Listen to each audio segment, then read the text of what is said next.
Hello అండి, welcome to my channel. అందరు ఎలా ఉన్నారండి? నేను బాగున్నాను, మీరు కూడా బాగున్నారని అనుకుంటున్నాను. ఈరోజు చూడండి, హార్ట్ షేప్డ్ బీడ్స్తో నేను డిజైనర్ శారీ కుచ్చు అనేది మీతో షేర్ చేసుకుంటాను. చూడండి ఎలా అనిపించింది ఏంటి అనేది కామెంట్ బాక్స్లో కామెంట్ చేయండి. దానికి designer beads, gold colour beads, ఇంకా orange colour silk thread sari tassels అండి. ఫస్ట్ వచ్చేసి నీడిల్ అండ్ థ్రెడ్, సిజర్. ఓకేనా, నాట్ వేసేసుకుందాము. వీడియో క్లియర్గా చూడండి, అప్పుడే మీకు అర్థమవుతుంది. కొద్దిగా కష్టంగా ఉన్నా సరే అక్కడ నాట్ వేసేసుకోవాలి. వేసుకున్న తర్వాత హార్ట్ షేప్ బీడ్ ఉంది కదండి డిజైనర్ది, అది వేసుకోవాలి. వన్ సైడే వేసుకోవాలండి. వేసుకున్న తర్వాత బిగ్ సైజ్ నీడిల్ అయితే మీకు better. Small size gold bead, designer bead ఒకటి బిగ్ సైజ్, మళ్ళీ ఇంకొకటి స్మాల్ సైజ్ బీడ్ వేసుకోవాలి.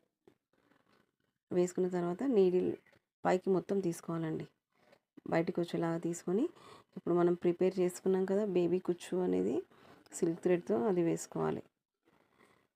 అది వేసుకొని సేమ్ ఇప్పుడు ఎక్కడి నుంచి అయితే నీడిల్ని తీసామో ఆ బేబీ కుచ్చుని వదిలేసి పైనుంచి నీడిల్ని తీసుకోవాలండి. పైనుంచి నీడిల్ అలా తీసుకొని నాట్ వేసేసుకుంటే డిజైన్ అనేది రెడీ అయిపోతుంది. మీకు ఈ డిజైన్ నచ్చితే ప్లీజ్ ఒక లైక్ చేయండి. ఓకేనా, ఇలా వచ్చేస్తుంది, పైకి తీసేసుకోవాలండి. ఈ డిజైన్ నచ్చితే మీకు ఒక లైక్ చేయండి. ఛానల్ని సబ్స్క్రైబ్ చేసుకొని సపోర్ట్ చేయండి, షేర్ చేయండి, ఫ్రెండ్స్ అండ్ ఫ్యామిలీ మెంబర్స్కి షేర్ చేయండి. ఓకేనా, ఇలా వచ్చేస్తుంది మొత్తం. సేమ్ ప్రాసెస్ అండి, small size bead and big size designer bead and small size bead వేసుకొని డిజైన్ ప్రిపేర్ అయిపోతుంది. కొద్దిగా బిగ్ సైజ్ తీసుకుంటే ఈజీగా వచ్చేస్తుందండి నీడిల్. మీకు ఒకసారి బిగ్ సైజ్ తీసుకోండి, ఈజీగా వచ్చేస్తుంది. పైకి తీసేసుకొని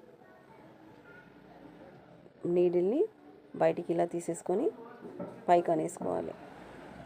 పైకి అనేసుకొని బేబీ కుచ్చు వేసుకొని ఆ బేబీ కుచ్చుని వదిలేసి పైకి అలా తీసుకొని నాట్ వేసేసుకుంటే డిజైన్ అనేది ప్రిపేర్ అయిపోతుందండి. ఓకే, ఈ డిజైన్ కనుక నచ్చితే ప్లీజ్ ఒక లైక్ చేసి ఛానల్ని సబ్స్క్రైబ్ చేసుకొని సపోర్ట్ చేయండి.